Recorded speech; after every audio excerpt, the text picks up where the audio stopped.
Are you interested in simple steps to heal the root cause of your health issues?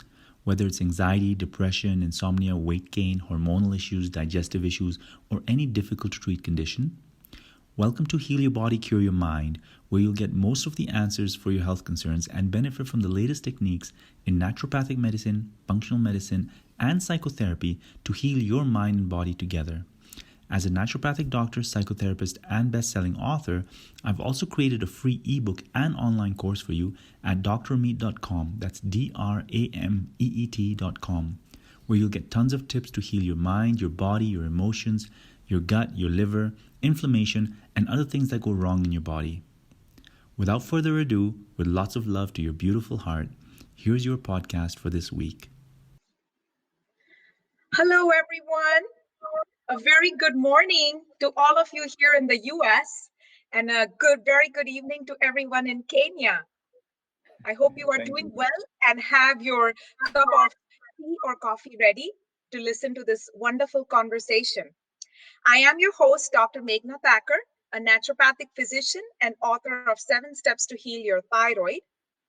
I am delighted to welcome Dr. Ameet Agarwal on my Facebook Live talk show today. Hi, and thank you for joining me. Hi, Meghna. Hi, everyone. Greetings from Kenya. Yay! Yeah, lovely to be with all your energies right now. Thank you. Absolutely. So he is a naturopathic doctor and a psychotherapist. His best-selling book, Heal Your Body, Cure Your Mind. Here it is. Yay! Oh, wow. I love it. Thank you for getting it. It's considered as one of the most comprehensive approaches to treat anxiety, stress, and depression. Dr. Ameet started mobile clinics for poor communities in Kenya through his charity, FIM Africa. You can read more about it on fimafrica.org. And when you buy his online course and book, which we are going to learn about really soon, you support his community work in Africa. I just think that's very neat. I'm going to ask him to share more about that. But our topic for today is integrated approach to mental wellness. So, Dr. Ameet, let me ask you a very basic question. What do you mean by mental wellness? Whew. Well, mental wellness, the absence of dis-ease and disease, right? So mental wellness is a sense of fulfillment, of security, of joy. So for somebody who's experienced anxiety or depression or some sort of mental illness, mental wellness is the absence of unease, intrusive thoughts, anxiety, paranoia, chronic sadness, low self-esteem. It's a sense of confidence, joie de vivre, and ability to move forward in life. Yeah, to somehow have the confidence to live fully without being intruded by thoughts that either are not yours or belong to a different time or different past due to trauma, or just a sense of distorted reality. Yeah, so some people who don't feel emotionally well have a paradigm that their world is not safe, or they're not loved, or they're not safe themselves, or they cannot get what they want. There's a lot of compensation in their behavior because of these dysfunctional, unhealthy thoughts. I don't like to use the word dysfunctional, unhealthy, because these thoughts come for a reason, and I'll tell you why when we talk about trauma. Yeah, these are valid thoughts people have where they don't feel good about themselves. So I would say they're adjusted thoughts, adjusted paradigms based on previous traumas. Okay. So, yeah, what do you mean by trauma, and what kinds of trauma can one be affected by, basically? So trauma is really any hurtful or surprising experience that blocks your authentic expression or authentic ability to live fully. So trauma is usually a painful event, something that causes pain or disturbance of your mind, and it lingers in your system, in your subconscious, or what we call the limbic brain, or even in your body cells. for a prolonged time, and that causes physiological changes, which we'll talk about, and it also causes mental changes. So trauma can be anything from a divorce, a death in the family, an affair, or a financial difficulty, losing your entire bank account, whatever it is, right? Or even being in a terrorist attack. So I've treated a lot of people who have been in terrorist attacks here in Kenya, and they've seen bomb blasts, they've seen people die in front of them. These are all traumatic experiences. So either witnessing an accident that is not directly related to you, or being in something that was harmful to you, both are traumatic, and both cause the fight or flight response, or both cause anxiety, terror, insomnia, or a change in beliefs about your safety, yourself, a change in your beliefs about other people, a change in belief about the environment around you. Yeah. And sometimes you're stuck with this change in belief and you don't get over it because your body needs that belief to keep safe. It pretends the event is still there, so it keeps your body alert and guarded. But unfortunately, this chronic guarding uses up a lot of energy, leading to anxiety and depression. And I'll share that with you shortly. I know there's a question around that soon. Absolutely. Yeah, thank you for explaining that. It really makes sense to me. So, Mhm. thank you for defining both these terms so we all understand. Now, how does trauma affect mental health? Awesome. Okay, so trauma, it affects mental health in many ways, and I'll go through all of them.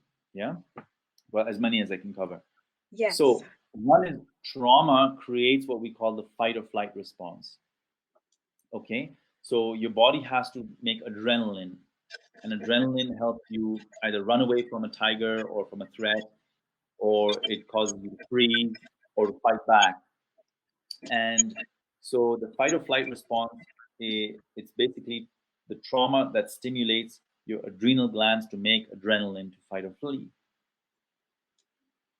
Now, the thing is, when you're traumatized, one is that you'll be fearful for a while because of the event. So you'll remain anxious or depressed or let down or disappointed or whatever feelings you have temporarily. So there's a temporary effect on mental health. Now, if the trauma is not resolved and you tuck it away somewhere, or you try and forget about it, or you just don't have the right counselor in front of you, the right therapist in front of you to help you heal the trauma, to resolve it fully, what happens is that trauma is stored in your body, in your limbic brain, some people say, in your subconscious. I believe it's stored everywhere in your system. And now that trauma, so you're living in a guarded way, in a compensated way, so your adrenal glands are still now working a bit more than they're used to. Yeah, because they have to cope with life in the new way that you see life. So you're using up your adrenal gland energy quite a lot, number one. Number two, we are chronically stressed in life. And phone calls, deadlines, financial issues, divorces, whatever it is. And this chronic stress also burns out your adrenal glands. So multiple factors are affecting your adrenal system now. And when your adrenal glands are burning out, you get a cortisol imbalance, which suppresses your brain chemicals. And these brain chemicals are serotonin, dopamine, melatonin, GABA. They're all your feel-good neurotransmitters. And so through the effect on the limbic brain and therefore on your adrenal system, chronic stress and trauma they build up and wipe your adrenal system out, causing the cortisol imbalance and therefore brain chemical imbalance, leading to anxiety and depression. That's one thing. Number two, I believe, doesn't necessarily, this is my own thought and based on my experience with acute trauma, it doesn't always depend on the adrenal system. It also, just acute trauma can change the wiring in your brain immediately, right? You're like, oh my God, life is not safe, or I'm a terrible person, or I don't deserve this anymore. Especially if you've been abused or victimized strongly, you go into these negative beliefs about yourself. And these beliefs themselves contribute to a sense of low self-esteem, low confidence, not feeling like going out. So symptoms of depression. Yeah. Those go hand in hand. And then, of course, when the adrenal glands are wiped out, this is the physiological stuff now, then we have also hormonal imbalances. And I'll talk about that leaky gut and the liver as well related to hormones. But when you have a hormonal imbalance, either low progesterone or low testosterone, then you're also susceptible to depression and anxiety. Okay. So, yeah, go ahead. No, it's amazing how our whole body, right, gets affected, as you're explaining, from the adrenals and the different hormones, and physiologically every cell in the body gets affected with the trauma. So thank you for sharing this very important topic, because I think there are so many people that tuck it away somewhere, as you're saying, and we learn to deal with life keeping this suppressed somewhere. And I think that has a huge impact on our health, and just the way we live our lives. So really wanting to know how you approach these cases, So the key thing is not to tuck it away. Sometimes we feel we have to tuck it away because, I don't know, maybe especially men, I don't know, because they have this thought or there's a belief in society that men have to be really strong and tough and not show their emotions. But generally speaking, people try not to show their weakness in life, right? And I always say tears are a sign of truth, not of weakness.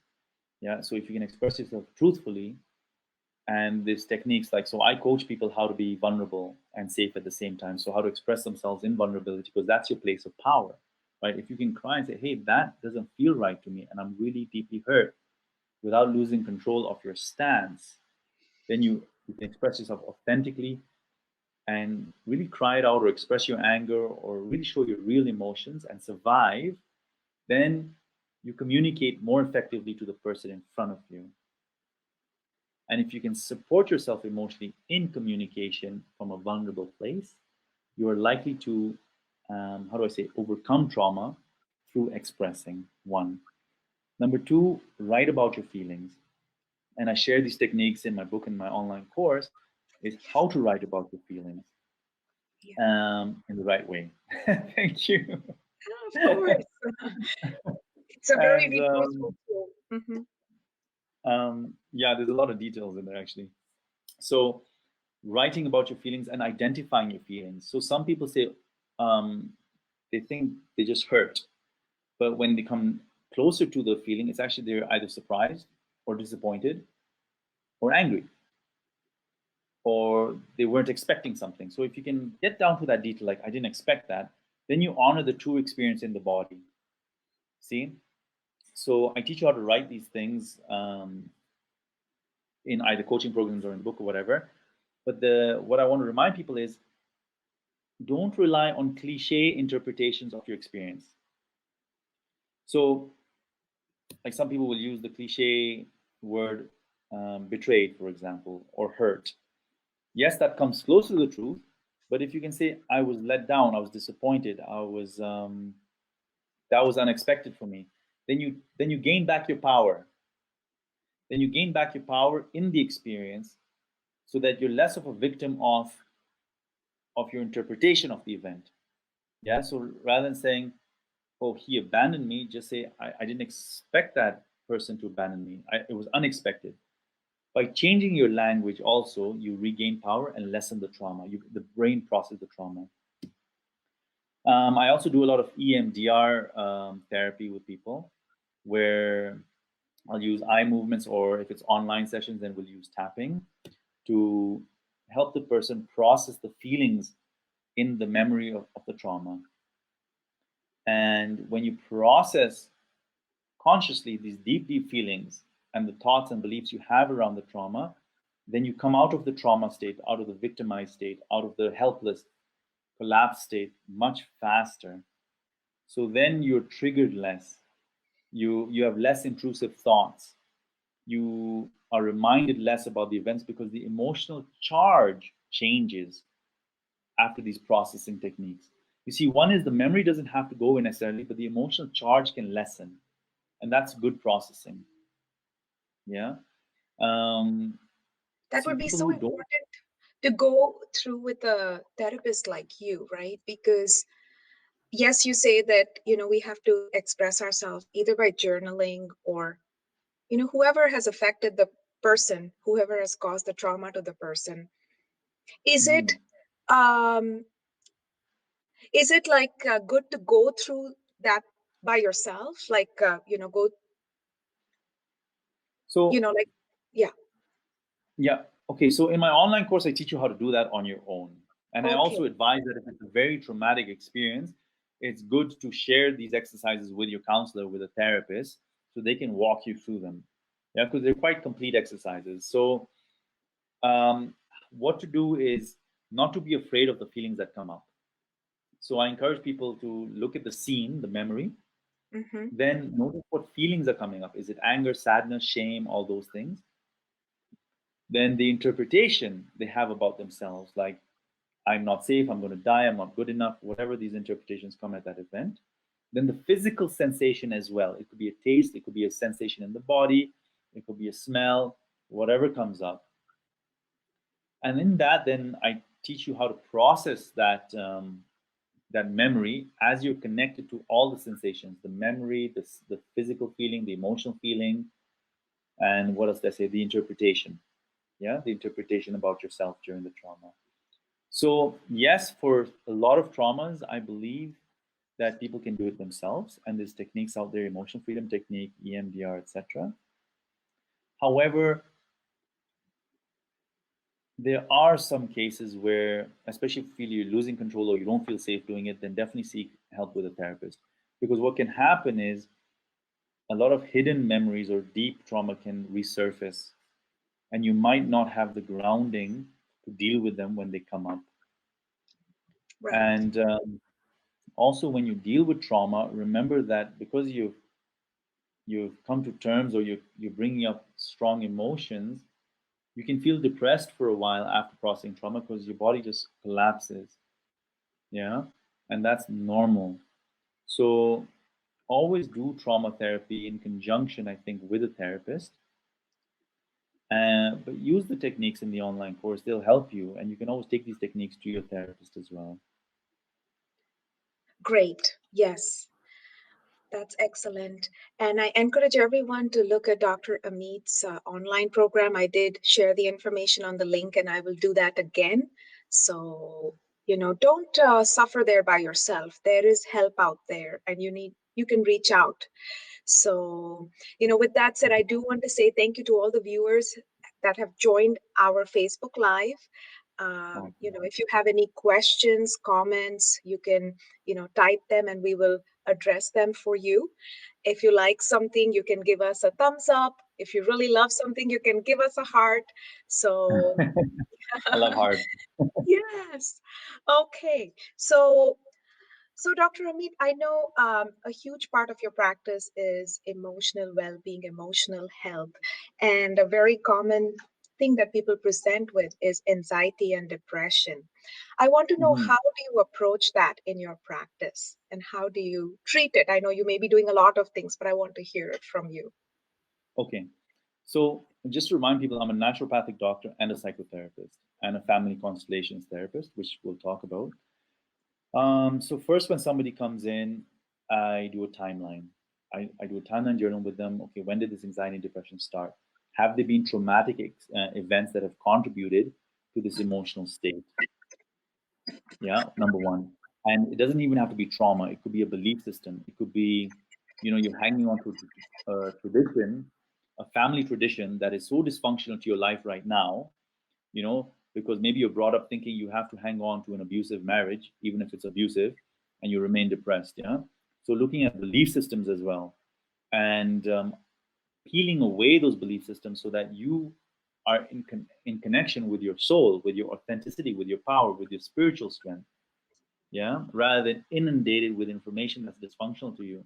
So we get people to a place of source, of truth, of spirituality, I can say, of essence. And if they are traumatic events, then we heal those, yeah, using psychotherapy, EMDR, family constellation therapy, and I do Gestalt psychotherapy. That's one part. At the same time, I always fix the physiology. of a person. So why does physiology of physical body affect mental health? So I'll go through it very quickly, and most of you have heard this. So leaky gut syndrome. So we have the stomach and you have the intestines. Your intestines are like a nice tube, a nice lining, kept healthy by good bacteria and good food. Over time, with antibiotic use, poor diet, birth control pill, etc., the good bacteria get killed off, lining gets damaged, right? When the lining is damaged, you get holes in the intestine, toxins go into the bloodstream, cause inflammation everywhere, that causes asthma, eczema, arthritis, etc. All this chronic inflammation actually requires cortisol from your adrenal system. So this inflammation causes a cortisol imbalance and therefore a brain chemical imbalance, leading to anxiety and depression, number one. Number two, also, the inflammation then causes toxicity, autotoxicity, right? So there's toxins from the environment and from chemicals and pesticides, and there's also toxicity created by chronic inflammation in your body. That toxicity, those toxins go to the liver, and the liver is the master control of hormones as well in Chinese medicine. So when your liver is imbalanced, you get a progesterone deficiency or an estrogen dominance or just some hormonal imbalance, and that also leads to anxiety and depression. You see, progesterone is needed to help GABA, a neurotransmitter, work better in your brain, and GABA helps reduce anxiety. So when somebody has a progesterone deficiency, they can get a lot of anxiety and tearfulness, etc., especially during PMS. So we heal the physiology. How do we do that? We fix leaky gut. That's really important.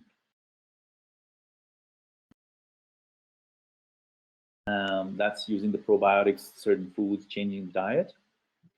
And then, I think Meghna's disappeared, but I think you're still there. No problem. Okay. And then we detoxify the liver. And I share how some herbs and homeopathic remedies in the online course and in the book on how to do that. And then, now that's the basics, right? Stabilizing inflammation and toxicity. Then somebody who's burnt out. So I've worked with a lot of people who, like NGO and UN people who have worked in Somalia, they're completely burnt out. Other people who, like CEOs, etc., who are completely stressed and burnt out. Their adrenal glands are shot. So no matter how much therapy you do on them and how much you fix their gut and inflammation, they don't recover until you support their adrenal system. And that's super important. Yeah, there I use certain herbs. Again, rhodiola, ashwagandha, depending on the person. And there's other herbs, of course, that I talk about in the book. So one of them is ginseng as well, astragalus. And then I also use homeopathic remedies to treat burnout. Yeah, the special remedies, phosphoric acid, caliphos, those are fantastic remedies also for burnout. They just help the adrenal glands come out of that compensated state and help the herbs work much better. Yeah, because if you only do the herbs without releasing the stressful response that the body has programmed itself into, then you're constantly dependent on herbs. So you have to change the programming as well through the psychotherapy, through homeopathic remedies, and then build up or nourish the adrenal system. So it's a very complete approach. Yeah, you cannot not only do therapy, you cannot only do counseling, and you cannot only do physical healing. Both have to happen together for optimal well-being. Thank you. That's amazing. I love your holistic approach, and I think naturopathic medicine does offer that, right? You're using, botanical medicine, homeopathy, psychotherapy. There are so many tools in your toolkit to help the patient, because we know that the standard treatment for anxiety and depression could be a pill that's prescribed, for a person to use. And it doesn't help them deal with the actual situation and treat the cause that's actually causing them to feel this way. But I think the way you approach it in such a comprehensive manner, psychologically, physiologically, I think that's very important for the healing. So thank you for the work that you do. Pleasure. Yeah, we have to leave no stone unturned, right? So naturopathic doctors are wonderful people to approach for mental health. They save people a lot of chronic therapy, continuous therapy, because sometimes it might be just a food sensitivity. I had a patient who had depression for literally 20 years, and she tried Reiki, psychotherapy, etc. Even when she first came to me, I just defaulted to psychotherapy. And then after 3 sessions, I was like, no, this is not right. Let's do it properly. And then we just eliminated certain foods. And it happened to be that gluten was causing her depression. And literally, within a week, after 20 years of depression and crying, within a week, we cut out gluten and she was fine. It's amazing, isn't it? Yeah, we've seen these Yeah. cases, and yeah, it makes us believe how much that food, the inflammation that it was causing for so many years, just eliminating Yeah. that changed a person's life. It's amazing. Yes. Exactly. So, Mental yeah, illness is not only the mind. Yeah. yeah. So I want to acknowledge, thank you, um, Tom Gibbons. Thank you so much. I'm so glad that you have joined us and enjoying our talk here. So I encourage all of you who find this information helpful, do share it, on Facebook, share it with your friends and family. You can email this. This video is going to be saved. It's very valuable information here. So thank you, Dr. Ameet. So let's see. I'm going to ask you to share an example of emotional healing exercise from your book, just like as a practical experience. Okay. Gosh, there's so many. One is journaling, simple journaling. Yeah. So what you can do is draw a timeline from birth till present time, and then according to in chronological order, write down the events that have been disturbing for you in your life, or even any hospitalizations, any family members that fell sick, etc. When your mom went on holiday, even when you were very young and you felt abandoned, or you might not even have felt abandoned, but there was an absence of your mom or parents. Um, Write certain things down, right? And if it's too painful to write it down, just put a dot there or just leave it alone, but just know where it belongs in the timeline. And then you can also write some good things that have happened to you in your timeline to balance both things. Yeah, a lot of people focus only on the negative. I think it's important to include the positive as well. And then just sit back and observe that your life and from afar. And what you can do is also you can imagine that you're observing your hand or this timeline in a screen that's far away from you. So you're looking at like almost double removed, like in third person.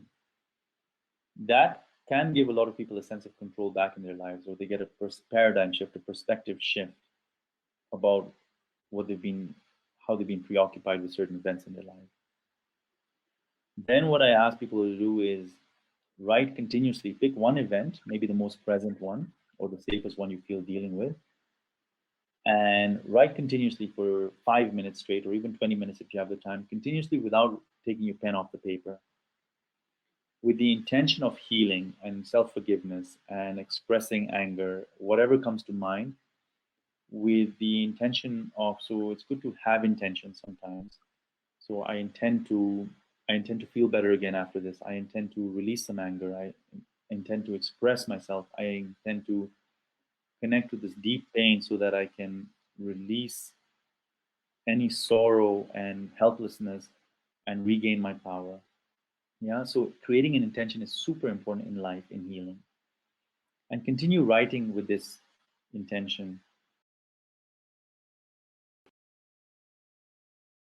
As you continue writing, you don't take your pen off the paper, and even if other thoughts come in, any unrelated thoughts come in, write those down. If a cabbage comes into your mind, or a dog, or a pencil, or whatever comes into your mind, write about it. Just express whatever images come in. And slowly, slowly, you'll notice the emotional charge in your body shifting that's related to the event. And you say certain things, you'll get more clarity. Yeah. And I want you to experiment with using different words now about the event. The words, a lot of people don't realize that a strong emotion that keeps them depressed is a sense of disappointment.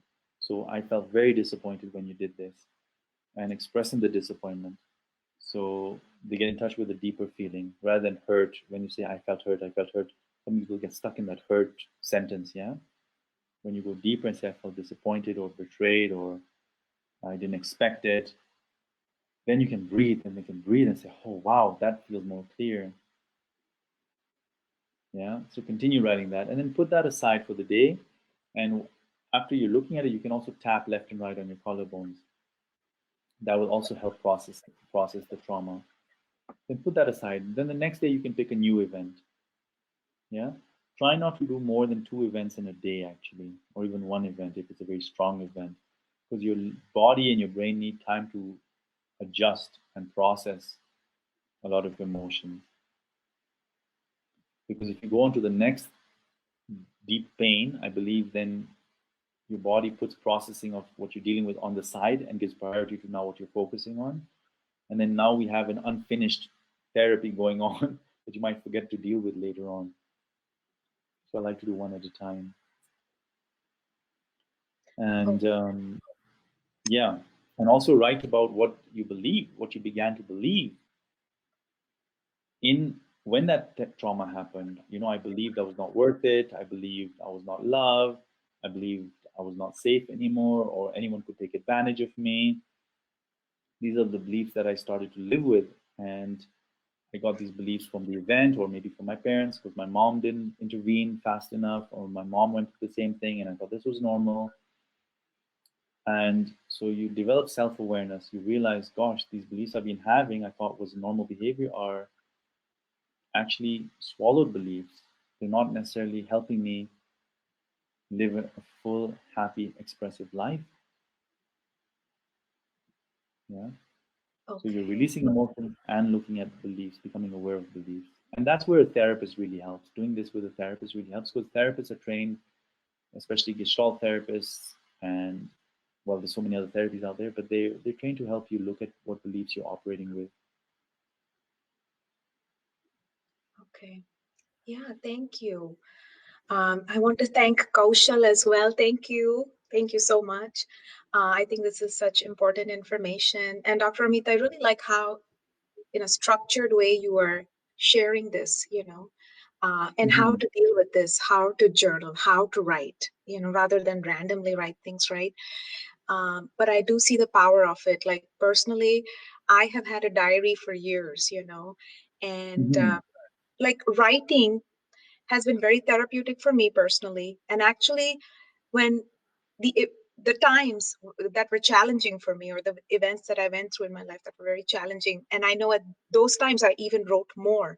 And going back, I look at the patterns of how I was stuck in the same situations. Actually, I can go back and learn from it, and maybe not do that same thing that I didn't like the outcome of, So it is so helpful. Yeah. So thank you for Well, sharing. and so, Meghna, it shows, you're so expressive, you're so authentic, there's confidence in your voice, you sound full, because Thank I you. think you've done your work, you don't look so compensated. So it feels healthy being around you. So yeah, congratulations. Thank you so much. Thank you. I believe in authenticity. Really, I do. And I think a journal is a way you can really be yourself. You don't have to be diplomatic. You don't have to worry about being judged, which, anyways, I don't like to be. I want to be It's more authentic. But the world around me, I feel, is so much like that it's difficult for me sometimes to deal with people. I've learned to have my boundaries and deal, again, I don't want to get into my personal things. We are learning a lot, but that's how we learn from each other too, right? So you've just given me a personal insight. Actually, you've given me a very deep insight. I've just realized through listening to you that journaling is a non-judgmental way of expressing or communicating with the outside world. So sometimes we cannot talk to somebody how we feel, but when you journal, it's almost like somebody's listening and you're not judged, right? So in a way, you create a safe space in your mind about life, and then that can be like a container for your safety, so that when you go out in life, you have that sense of safety within you. So it's easier to talk more authentically with people because you've done the journaling. This is the theory I'm creating. I'm going to test it out myself. I like it. excellent. Yay. Great. So Dr. Ameet, please share with us how people can benefit by joining your online program. If you can tell our audience more about it, who can benefit from it, how can they benefit from it? Okay, so the online course is based on my book and lectures I've given around the world. So I teach every year in different countries, and it's a very in-depth approach to healing the mind and the body together. Because as you know now, the mind is affected by the body. So we have to heal the basics of health, right? Leaky gut, adrenal fatigue, inflammation, and liver toxicity. And at the same time, I give these powerful exercises to work layer by layer on emotional traumas, beliefs, etc. The other thing that my online course has is a very in-depth lecture on homeopathy, using homeopathic remedies for stress and trauma. So there's different remedies for example, rape, or for abandonment, or for financial loss. And I talk about each and every different remedy that you can use to help you on your journey. So it's a very integrated approach, where I hold your hand through the different modalities naturopathic doctors use, and I give enough detail so that it makes sense to a lot of people. So I get a lot of emails from people saying, "Hey, things are getting better. I started with, PMS symptoms, a lot of anxiety, headaches, etc. And after 2 weeks of doing the course, I'm already noticing the difference." And then, if they need some more information, then they book a session so we can go more specific on the remedy. But the course provides a very, I guess, strong guideline on how to heal the basics of your health and how to work through some emotional events in your life so you become more resilient. You become more self-sufficient, authentic, clear, and healthy. Yeah, so you're collapsing less into mental issues and physical issues. I mean, people with PCOS and fibroids and cysts and digestive issues, insomnia, etc., are also benefiting from the course. Because remember, as naturopathic doctors, we're healing the system, the body system. We're not treating diseases. Yeah, diseases emerge from an imbalanced system. And I've put together all the avenues that I've learned to heal, I guess, the 5 systems of your health, which is inflammation and leaky gut, liver toxicity, adrenal fatigue, emotional trauma, and then lifestyle. Yeah, so I teach you breathing techniques, etc. So that, and yoga, mentioning yoga and other things you can do to have a healthy lifestyle as well. So when you heal those 5 systems, many diseases peel away. So don't focus on the disease, focus on the systems. Excellent. Yes. So I encourage you guys to, work with Dr. Ameet, purchase his online program, purchase his book. And the great thing is, if you do that, it's also benefiting his charity, FIM Africa. That's awesome. I think that is so neat. So, Dr. Ameet, what made you decide to do the mobile clinics? How did this start with you? What is your mission with your charity? Holy, I don't know. It was like we call it a doo-doo in the brain here in Kenya. Doo-doo means insect. Um, it was just a passion I had to be in the bush and to. I started off doing it first by volunteering before I became a naturopathic doctor. I was volunteering with a naturopath from Bastir. Catherine Youngblood was her name. And we went out to the Samburu tribe in northern Kenya. And I fell in love with the medicine. That's where I learned about medicine. And I wanted to come back to Africa and just be in the communities. So I studied naturopathic medicine and psychotherapy. Then I came back and I did the mobile clinics for a while. And then I ran out of funding, so I had to start my own private practice. But in the meantime, I wrote and published the book and created the online course so that if there's enough sales, then I don't have to depend on funding. I wanted to be self-funded. And next week, I have some people from Switzerland coming to evaluate the mobiles and see if we can at least generate some initial funding to set up income generating projects to continue the mobile clinics. And what was I going to say? Yeah, now what we're going to do is we're going to approach it through education. So we're going to do the mobile clinics, and I'm going to educate as many doctors and nurses as I can in Kenya on this integrated approach. So healing the gut, inflammation, etc. Because a lot of poor people are overwhelmed by antibiotics and poor diagnosis and just over medicated. And by using this 5 systems approach, or this, I call it the happiness program, a lot of chronic diseases peel away and they need less medication. So on my mobile clinics, I'm going to be giving out my book to local health workers in the area. I encourage people those listening, to please buy my book in large quantities and donate them to charities, churches, organizations, send them to other countries where people need a more integrated approach to their health, because it saves them money. It helps them go to school. Like, I've had children who could not go to school, I don't know, for 3 to 5 years because of asthma or whatever, right? And by just healing the basics of their health, they could go to school again. So you're giving children a future by targeting their health. And also you're lessening the burden of poverty and financial stress by helping people heal the root cause. It's So amazing. yeah, just whatever we can do. Absolutely. I wish you the best on your mission. It's amazing. Not only you're using naturopathic comprehensive medicine, psychotherapy, but you are helping your community. It's service to humanity, from your heart and your soul that you're providing to the people, I think, which gives the most satisfaction to a human being, if you can be helpful to another one.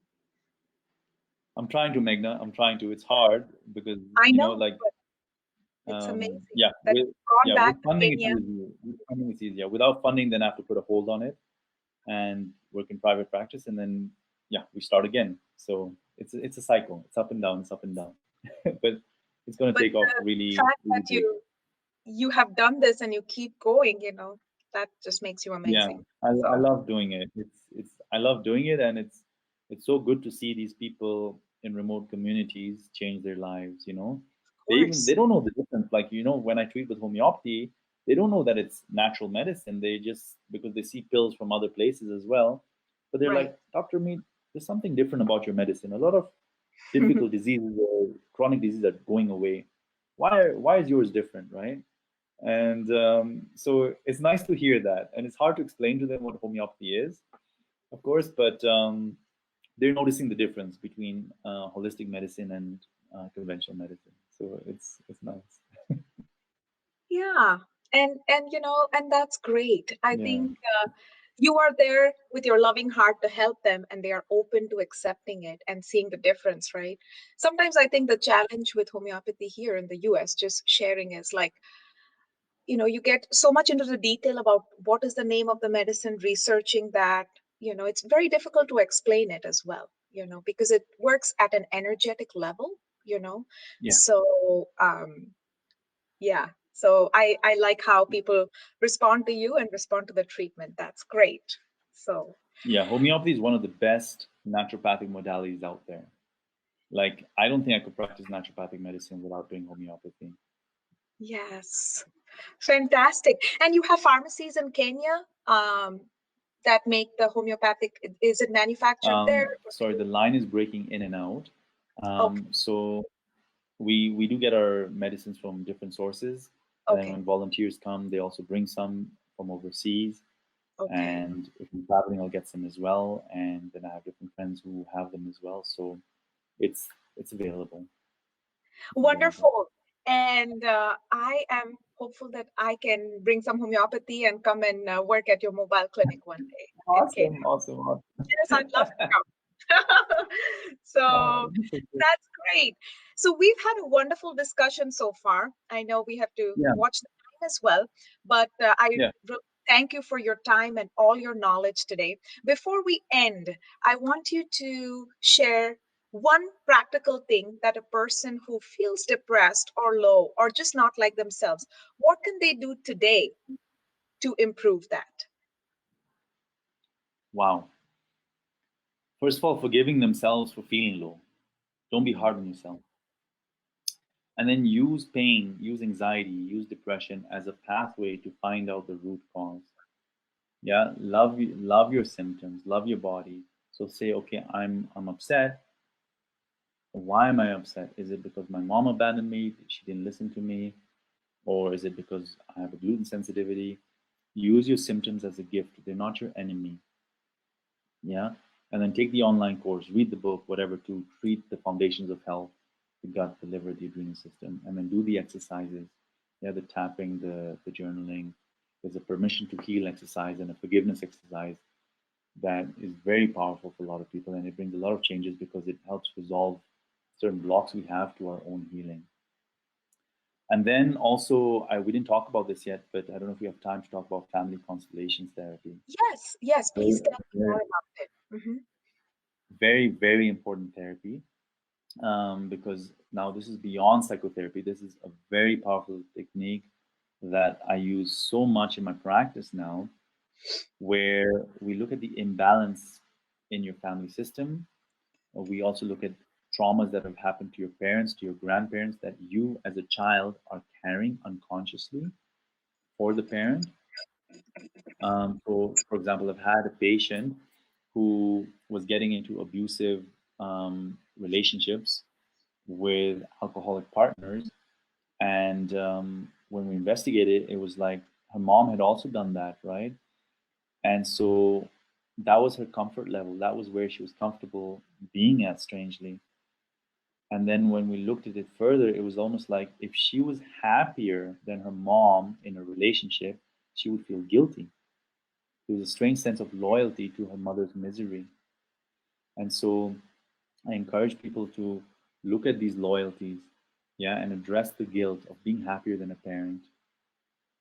Or, for example, if somebody has had an abortion or a miscarriage and they don't acknowledge the loss of that child in a proper way, sometimes they remain anxious or unfulfilled or depressed, or they get fibroid issues or PMS issues because of an unresolved abortion or miscarriage. And then if you're a child, and this, like, Family Constellations is a therapy that helps deal with these unresolved life events. If you're the child of a mom who has had a miscarriage before you, but you don't know about it, or you haven't acknowledged that miscarried child, then you will assume that you're the firstborn child, but in actuality, you're the second soul in the family system. And when you recognize your real place, and I help clients do that, then a lot of stress comes off the body, a lot of pain, because being in the correct position, being in the second position in the family system, gives you a true sense of your identity according to your soul family. And I've seen this time and time again resolve anxiety and depression. Yeah, more than psychotherapy, more than homeopathy. It's amazing. I've used it for victims of trauma, people who've had a history of their grandparents being in the Second World War, or people traumatized by the Nazis. All these different things actually pass on through generations, and we're carrying that as children. We're carrying these generational traumas, and there's more and more research in epigenetics proving that children carry ancestral trauma, and there's techniques we can use to heal this, to give back to our parents their pain that does not belong to us as children. But we don't do it in a bad way. We do it in a way that honors the parents. Yeah, when you can honor your parents for their pain, for carrying their pain, and be humble enough to remain the child, in the child position to your parents, without trying to steal away the integrity or the pain of your parents, then you actually empower your parents more, because you respect their fate and their journey, and then your heart feels more complete, and then you can love more fully and clearly in your relationships, and you can have healthy partnerships.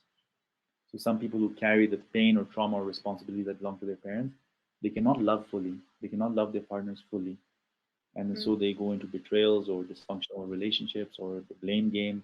There's just a lot of disharmony in relationships if you don't heal trauma from previous generations or from your parents. So yeah, one of the best therapies I've come across, to be honest. Yeah, Family Constellations Therapy, people. Yes, great. Okay. Thank you. Thank you again, Dr. Ameet. This was amazing information. And people, if you need help, this was a great talk.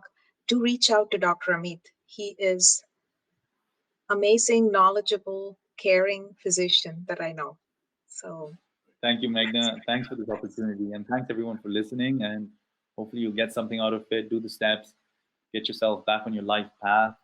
Look at your beliefs, let go of some of them that keep you disempowered, and take a risk. Yeah, just create a new identity for yourself, because don't think that your depression is your personality. It's not. It's an adjusted behavior, and it's an identity that you borrowed for a time that passed. yes, absolutely. And Dr. Amit, we have Kaushal, my friend. Thank you, Kaushal. She says, thanks, Meghna and Amit, for a very informative and insightful session. Keep up the good work always. Thank you, Kaushal. You are an amazing person too, and I learn a lot from you as well. Yeah. You are, Meghna. Thank you. Awesome. All right. So thank Have you. a wonderful night. Good night to you. And I will get going with the rest of my day. Okay. Okay, my dear. Take it easy. Okay. Thank you. Bye-bye. Bye, everyone. Thanks for listening. Remember, you can go deeper in your healing with amazing remedies and therapies covered in your free online course and ebook on drameet.com. That's DRAMEET.com. Lots of love and thank you. God bless.